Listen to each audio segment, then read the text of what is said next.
নমস্কার। মহাযোগী জ্যোতিষ চ্যানেলে আপনাদের সকলকে স্বাগত জানাই। আমি শ্রী মুখার্জি। আপনারা দেখছেন, লাইক, শেয়ার, সাবস্ক্রাইব করছেন। আপনাদের অসংখ্য ধন্যবাদ। যারা এখনও করেননি তাদের কাছে অনুরোধ সাবস্ক্রাইব করুন, যাতে পরবর্তী সমস্ত ভিডিওর নোটিফিকেশন আপনারা আগেই পেয়ে যান। আজকে বলব তুলা রাশি নিয়ে। 17 জুন 2025 তুলা রাশি কেমন যাবে। অর্থনৈতিক দিক দিয়ে মোটের ওপর শুভ। পুরনো কর্ম যে করেছেন তার পজিটিভ ফল আজকে পাবেন। প্রেমের দিক দিয়ে খুব ভালো মানে কানেকশান আসবে। ব্যালেন্সটা রাখবেন। আপনাদের দৃষ্টিভঙ্গির যেন বিপর্যয় না ঘটে, হঠাৎ করে যেন ইগো না বেড়ে যায়, বা কোনো কথা আপনাদের মুখনিসৃত বাণীটা একটু সাবধানে রাখবেন।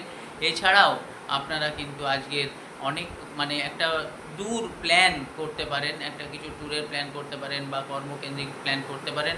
গ্রহ নক্ষত্র দশা অন্তর্দশা বাস্তু ঠিক থাকলে আপনার জীবনে 100% নিশ্চয়ই পাবেন 100%